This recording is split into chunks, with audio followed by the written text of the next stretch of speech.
My fiancée thought she was brilliant, planning to marry me for my $1 million inheritance while sleeping with her ex for 2 years. When she asked for one last date with him before our wedding, I smiled and agreed. She had no idea what was waiting for her. Watch until the end. Subscribe to our channel and tell us where you're watching from in the comments. The champagne flutes clinked together as our families toasted to what should have been the beginning of our forever.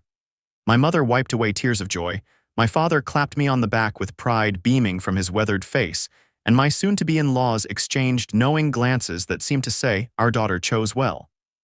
But if only they knew what I had discovered just 3 days before this engagement party. Her name was Vanessa, and for 4 years I believed she was the one. The woman whose laughter could brighten even my darkest days, whose touch sent electricity through my veins, whose promises I foolishly believed were sealed with honesty and devotion. I smiled mechanically as she leaned against me, her vanilla perfume wafting into my nostrils, no longer intoxicating but nauseating. The weight of her betrayal pressed against my chest, making it hard to breathe. To James and Vanessa, my best friend Lucas raised his glass, unaware that he was toasting to a lie. May your marriage be filled with trust, loyalty, and endless love. Trust, loyalty. The words echoed in my head like a cruel joke. I gulped down my champagne, needing the burn to distract me from the burning rage and devastation within. Because 3 days ago, I had found messages on her laptop that shattered everything I thought I knew about the woman I was going to marry. But let me start from the beginning, because revenge, when served properly, is a dish that requires careful preparation. We met at a charity gala 4 years ago. I was there representing my company, and she was a volunteer coordinator. Vanessa commanded attention without demanding it, her elegant posture and confident smile drawing me in like a moth to flame. When she spoke about her passion for helping underprivileged children, her eyes lit up with a fire that I found irresistible. We exchanged numbers, and the rest, as they say, was history. Or so I thought. 4 years of building a life together, intertwining our friend groups, planning vacations, Sunday brunches with our families, and late-night conversations about our future children. 4 years of trust, only to discover it was built on quicksand. 3 days before our engagement party, I was using her laptop to send some work emails while mine was being repaired. She had given me her password months ago, a gesture of transparency that I now recognize as a carefully calculated move to appear trustworthy. As I finished my work, a notification popped up from a messaging app I didn't recognize. Curiosity got the better of me, and I clicked on it. What I found was a conversation between Vanessa and a man named Alex. The messages dated back almost 2 years, filled with explicit photos, declarations of passion, and most devastatingly, plans for their future together. The most recent message was from him, sent just hours before. "Can't wait to see you tomorrow. 1 week until the wedding, and then we only have to hide for a little while longer. Once you get your hands on the inheritance and we execute the plan, we'll be free. Love you, baby." My world imploded. The inheritance he mentioned was the trust fund I was set to receive upon marriage, a tradition in my family that Vanessa had always seemed oddly interested in. According to my grandfather's will, I would gain access to nearly $3.5 million once I was married, with my spouse as the contingent beneficiary should anything happen to me. My hands trembled as I scrolled through more messages, each one another nail in the coffin of our relationship. There were plans for trips they would take with my money, discussions about how long she would need to stay married to me before filing for divorce or worse, arrangements for secret meetings, and mockery of my blind devotion to her. "He actually thinks I'm visiting my sick aunt this weekend," one message from Vanessa read. "God, he's so trusting it almost makes me feel bad. Almost." The messages revealed a calculated scheme spanning years. Vanessa had met Alex shortly after our first anniversary, and what began as a casual affair evolved into a partnership in crime. They were playing the long game, waiting for the perfect moment to strike. I sat there, numb and disbelieving, as my entire future crumbled before my eyes. But amidst the pain, a cold clarity washed over me. If they wanted to play games, I would show them what a real player looked like. Instead of confronting her immediately, I took screenshots of everything, sent them to my email, and then carefully erased any trace of my discovery from her computer. I needed time to think, to plan. The engagement party was in 3 days, and the wedding was scheduled for exactly 1 week after that. I had to act fast, but I had to be smart. The next day, I called my family lawyer under the pretense of finalizing some paperwork for after the wedding. Instead, I showed him the evidence and asked for his advice. He was shocked but composed, a trait I had always admired in him. "James, this is serious. Not just the infidelity, but this appears to be premeditated fraud," he said, adjusting his glasses as he examined the screenshots. "The mention of executing the plan after getting access to your inheritance is particularly concerning." "What are my options?" I asked, my voice steadier than I felt. "You could confront her, cancel the wedding, and press charges for conspiracy to commit fraud, but that would be messy and public," he explained. "Or you could play their game, but better." "I'm listening." "Let's make some changes to your financial arrangements quietly. And then, well, let's just say we can orchestrate a little surprise of our own." We spent the next 2 hours crafting a plan that would protect my assets and teach Vanessa and her lover a lesson they would never forget. By the time I left his office, I felt a grim satisfaction replacing the hollow ache in my chest. The engagement party arrived, and I played my part perfectly. I smiled, I laughed. I held Vanessa close and whispered sweet nothings in her ear that made her giggle with what I now recognized as rehearsed affection. All the while, I was setting my plan in motion with discreet texts to my lawyer and trusted friends who were now in on the scheme. The morning after the party, Vanessa approached me with an odd request. "James, honey," she said, wrapping her arms around my waist as I made coffee in our kitchen. "I know this might sound strange, but I was thinking about having a special date with Alex before the wedding." I nearly dropped the coffee pot. The audacity was breathtaking. "Alex?" I asked, maintaining my composure. "Your ex from college," she nodded, her eyes wide with practiced innocence. "We've stayed friends, and he's moving overseas next month. I just thought it would be nice to have a proper goodbye before I become Mrs. Porter." The lie rolled off her tongue so smoothly that for a split second, I almost doubted what I had discovered. Almost. "A date with your ex a week before our wedding?" I repeated, making sure my tone conveyed mild confusion rather than the rage bubbling beneath the surface. "Not a romantic date," she clarified quickly. "Just lunch to catch up. He's been a good friend, and it would mean a lot to me. I want to start our marriage with no loose ends." No loose ends indeed. I knew exactly what this lunch would entail, and it certainly wasn't reminiscing about college days. "Actually," I said, surprising myself with how calm I sounded, "I think that's a great idea." Vanessa blinked, clearly not expecting this response. "You do?" "Absolutely. We all have history, and closure is important." "Why don't you make it a dinner instead of lunch? Really take your time to say goodbye properly." Her face lit up with barely concealed excitement. "That's so understanding of you, James. I knew you'd get it." "I get it more than you know," I said, kissing her forehead. "How about this Wednesday? I have that business dinner anyway, so you won't be leaving me alone." "Wednesday is perfect," she agreed, already pulling out her phone, presumably to text Alex the good news. Little did she know that Wednesday was also the day I had chosen to execute my own plan. The wheels were in motion, and there was no turning back. The next few days passed in a blur of wedding preparations and secret arrangements of my own. Vanessa was unusually attentive, perhaps driven by guilt or simply keeping up appearances until she could make her move. I played along, all the while documenting every conversation, every message, every suspicious behavior. Wednesday arrived, and Vanessa spent an extraordinary amount of time getting ready for her friendly lunch that had somehow morphed into dinner. She emerged from our bedroom looking stunning in a dress I had never seen before, her hair and makeup done to perfection. "Wow," I said, genuinely appreciative of her beauty despite everything. "Alex is going to have a hard time remembering why you broke up," she laughed, a sound that once brought me joy but now sent shivers down my spine. "Don't be silly, this is just a goodbye dinner." "Of course," I nodded, helping her with her coat. "Have a great time. I'll probably be home late from my business dinner, so don't wait up." "Perfect," she said, kissing me lightly. "I love you." "I love you too," I replied, the words tasting like ash in my mouth. As soon as she left, I sprang into action. My business dinner was actually a meeting with my lawyer and a private investigator I had hired. Within an hour, we had photographic evidence of Vanessa and Alex entering a hotel room, their passionate embrace in the elevator captured from multiple angles. But that was just the beginning. While they were occupied, a team of movers I had hired was emptying our apartment of everything that was unquestionably mine, including family heirlooms, personal documents, and items of sentimental value. Another team was changing the locks on my vacation cabin, where I had already moved most of my important possessions over the past few days. My lawyer had worked overtime to protect my assets. The trust fund was now structured with new conditions that would make it impossible for Vanessa to access even if we did get married. My will had been updated, removing her completely. All joint accounts had been emptied, with my share transferred to new accounts she knew nothing about. By 8 o'clock that evening, everything was in place.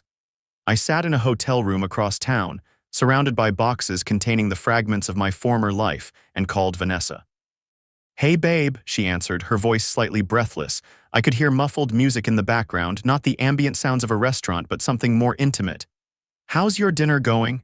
"Actually, it ended early," I said casually. "I was thinking of surprising you. Where are you having dinner with Alex?" There was a pause, just a beat too long. "Oh, we're at Rossini's."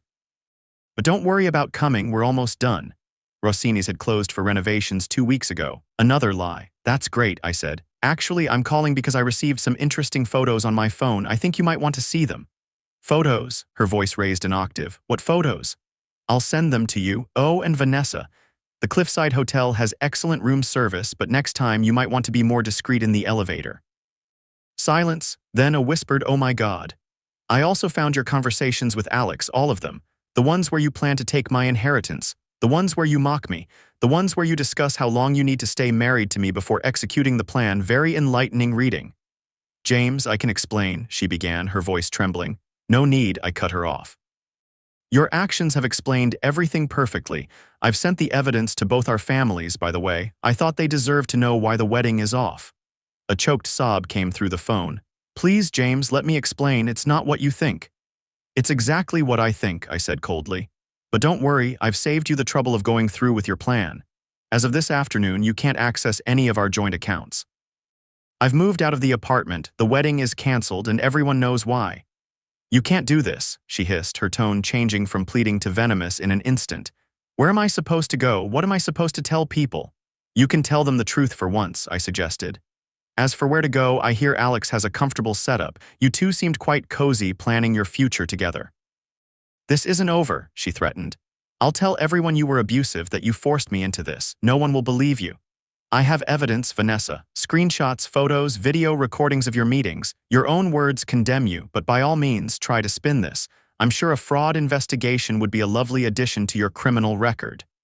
I could hear her breathing heavily, probably trying to control her anger. "What do you want? Money. I'll give back whatever you want." "I don't want anything from you," I said simply, "except for you to live with the consequences of your actions. Goodbye, Vanessa." I hung up before she could respond and turned off my phone. Within minutes, it was surely blowing up with calls and messages, not just from her but from friends and family who were receiving the evidence I had sent out in timed emails. I had arranged for the wedding vendors to be notified and paid any cancellation fees.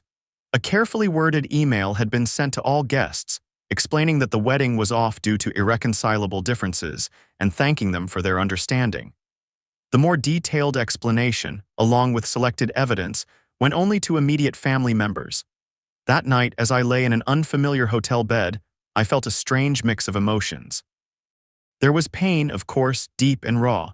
4 years of my life had been a carefully orchestrated lie, but there was also relief and even a glimmer of satisfaction. I had escaped a trap set with patience and malice, and I had done so on my own terms. The next morning, I checked out of the hotel and drove to my cabin in the mountains, a place Vanessa had always found too rustic for her taste. Now it would be my sanctuary as I figured out my next steps. The fallout was immediate and widespread. My phone, which I turned on briefly to check messages, had hundreds of notifications. Vanessa had called 67 times and left 29 increasingly desperate voicemails.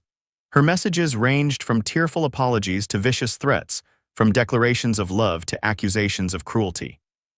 Alex had also tried to contact me, first with threatening messages about ruining his reputation, and then, when he realized the extent of the evidence I had, with pathetic attempts at justification and eventually poorly disguised pleas for mercy.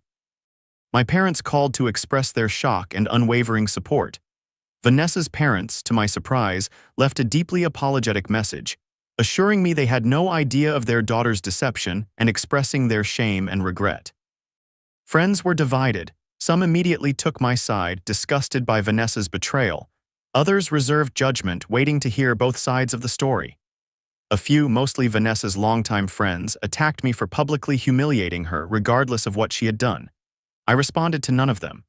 Instead, I spent the next few days in peaceful isolation, hiking in the mountains, reading books I had neglected, and cooking elaborate meals for myself. It was a strange kind of freedom, tinged with sadness but also ripe with possibility. A week after what should have been our wedding day, I finally decided to face the world again. I had received multiple job offers from companies in different cities, contacts I had cultivated over the years who were eager to bring me on board. I chose one in Seattle, as far from our East Coast life as possible without leaving the country. Before I left, I did one last thing. I wrote a letter to Vanessa, not out of lingering affection but as a final act of closure. Vanessa, by the time you read this, I will be gone, not just from your life but from the city, the state, and all the places we once shared. I have taken nothing that wasn't mine and I have left you with nothing that wasn't yours. Fair, isn't it? I want you to know that despite everything, I don't hate you. Hatred requires emotional investment and I have none left to give you. What I do feel is pity. Pity that you valued wealth over genuine connection, that you wasted 4 years of your life pretending to love someone when you could have been building something real with someone else. I wonder if Alex truly loves you, or if he just loves the idea of what you could provide him. I wonder if you even know the difference anymore. Can you trust him, knowing how easily both of you betrayed someone who trusted you completely? Perhaps you deserve each other. The inheritance you were so eager to get your hands on is now structured in a way you could never access it. The life you plan to build with my money will never materialize. You'll have to face the reality of who you are and what you've done without the cushion of my family's wealth to soften the blow. I won't wish you ill because that would mean I still care about what happens to you. Instead, I simply wish you clarity. May you one day see yourself as clearly as I now see you. Goodbye, Vanessa. Do not attempt to find me. James, I sealed the letter and arranged for it to be delivered 1 month after my departure, giving me plenty of time to disappear completely. Then I packed my car with the essentials and drove west, toward a future unencumbered by betrayal. Seattle welcomed me with its characteristic rain, washing away the last vestiges of my old life. I rented a modest apartment overlooking Puget Sound, far more understated than the luxury condo Vanessa and I had shared. For the first time in years, I made decisions based solely on my preferences without considering someone else's approval.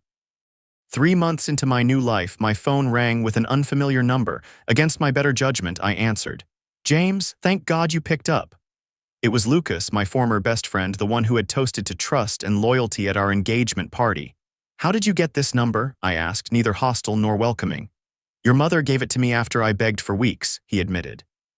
Listen, I need to tell you something about Vanessa. My heart tightened reflexively at her name. I'm not interested in hearing about her. You need to know this, he insisted. She and Alex broke up spectacularly about a month after you left. Turns out he was just using her too, had another woman on the side the whole time. Then she tried to claim you were abusive, but nobody believed her because of all the evidence you had distributed. She lost her job when her boss found out she had been planning to embezzle company funds as practice for taking your inheritance. I sat down, a strange emptiness filling my chest. Why are you telling me this? Because she's been trying desperately to find you. She shows up at your parents' house weekly, begging for information. She hired a private investigator who keeps harassing everyone who knows you. She created this whole narrative about how you misunderstood everything and she truly loves you.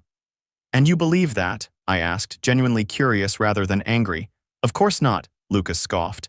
But I thought you should know what you escaped from. She's completely unhinged now. Your revenge worked better than you could have imagined. I considered his words carefully. It wasn't about revenge, Lucas. It was about self-preservation. Well, whatever it was, it destroyed her. She lost everything, her reputation, her job, her friends. Last I heard, she had to move back in with her parents because no one would rent to her after the fraud allegations. I should have felt vindicated. Instead, I felt nothing at all. Thanks for letting me know, but I've moved on. I suggest you do the same. One more thing, Lucas said quickly, as if afraid I would hang up. She told everyone she's pregnant with your child. My blood ran cold. That's impossible. I know, he assured me. The timing doesn't work out, and she later admitted she was lying when confronted with medical records, but she's desperate, James. Desperate people do dangerous things. After that conversation, I increased my security measures. New phone number, more private apartment, limited social media presence. I threw myself into my work, excelling in my new position and earning a reputation as a brilliant but private individual. A year passed. Then, too, my life developed a comfortable rhythm. I dated occasionally, but kept things casual, the walls around my heart too high for anyone to scale easily. My family visited me in Seattle, careful never to update Vanessa on my whereabouts despite her continued attempts to extract information. 3 years after what should have been my wedding day, I received a package at my office. No return address, just my name carefully printed on the label. Inside was a thumb drive and a note in familiar handwriting. I found you. But don't worry, I won't disturb your life, I just wanted you to have this. It's my confession, the whole truth. You deserve at least that much. Against my better judgment, I plugged the drive into my laptop. It contained a single video file. Vanessa's face appeared on screen, older, worn, her once vibrant beauty dimmed by stress and regret. "James," she began, her voice cracking. "If you're watching this, then my private investigator finally found you. I won't reveal your location to anyone, I promise. This isn't about trying to win you back or harm you further. I just need to confess everything, for my own sanity if nothing else." What followed was a 90-minute monologue detailing every aspect of her deception, from the moment she met me and recognized my financial potential, to her introduction to Alex at a bar while I was on a business trip, to their gradual development of a plan to access my inheritance. She confessed to smaller betrayals I hadn't even discovered, moments of manipulation so subtle I had mistaken them for compromise. "The irony," she said toward the end, tears streaming down her face, "is that somewhere along the way I actually fell in love with you. Real love, not the performance I had been giving. But I was in too deep with Alex, too committed to our plan, too greedy for what we could gain. I told myself it was just cold feet when I started having doubts. By the time I realized what I truly wanted, it was too late. You had discovered everything, and rightly so, you disappeared." She wiped her eyes, composing herself. "I don't expect forgiveness. I don't deserve it, but I want you to know that losing you was my greatest punishment. Not the social ostracism, not losing my job or my friends, not even Alex's betrayal. Losing you, someone who loved me genuinely, completely and without calculation, that was the true consequence of my actions. I hope you found happiness, James. You deserve it more than anyone I know." The video ended and I sat in silence, a complex mixture of emotions swirling within me. For the first time since discovering her betrayal, I allowed myself to really feel the pain, the loss, the anger that I had carefully contained all this time. I never responded to Vanessa's confession. Some doors are better left closed. But I did make a donation in her name to the charity where we first met, a symbolic acknowledgement of the end of our story and perhaps the beginning of personal redemption for us both. 5 years after leaving the East Coast, I met Claire at a photography exhibition. She was the photographer, capturing landscapes with an eye that found beauty in desolation and hope in ruin. We talked for hours that night and for many nights afterward. Slowly, cautiously, I lowered my defenses, allowing myself to trust again. When I finally told her my story one rainy Seattle evening, she listened without judgment. "We all have scars," she said simply. "They're proof we survived something." On our wedding day, small and intimate with just 30 guests on a cliffside overlooking the Pacific, I thought briefly of Vanessa. Not with anger or regret, but with a strange sense of gratitude. Had she not revealed her true nature before our wedding, I might have spent decades in a fraudulent marriage, never knowing what genuine partnership could feel like. As Claire and I exchanged vows, I realized that sometimes the worst betrayals lead us exactly where we need to be. My revenge had not been about destroying Vanessa, but about freeing myself to find something authentic. And as the golden light of sunset bathed us in warmth, I knew without doubt that I had succeeded. Perhaps the greatest revenge against someone who tried to use you as a stepping stone is to find happiness without them. Not the happiness they promised or the future they pretended to want with you, but something entirely your own, built from the ashes of what they destroyed. In that moment, with my new wife's hand in mine and the endless horizon before us, I silently thanked Vanessa one last time for setting me free, and then let her memory drift away on the Pacific breeze, never to trouble me again. Years later, when Claire gave birth to our daughter, I felt the last piece of my healing fall into place. Looking at my child's innocent face, I made a promise to protect her from the Vanessas of the world, to teach her the value of authenticity over advantage, and to show her every day what real love looks like. The inheritance that Vanessa had so desperately wanted to get her hands on was eventually restructured into a trust for charitable causes and a modest educational fund for our children.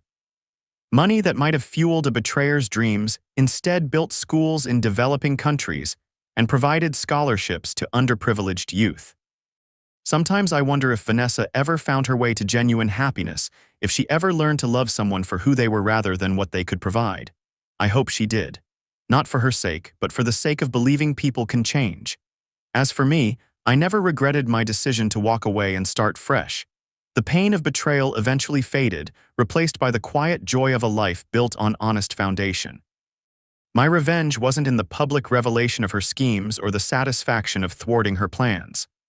My revenge was simply living well, loving truly, and finding peace in the knowledge that sometimes losing what you thought you wanted leads you directly to what you actually need. And that, as they say, is the best revenge of all.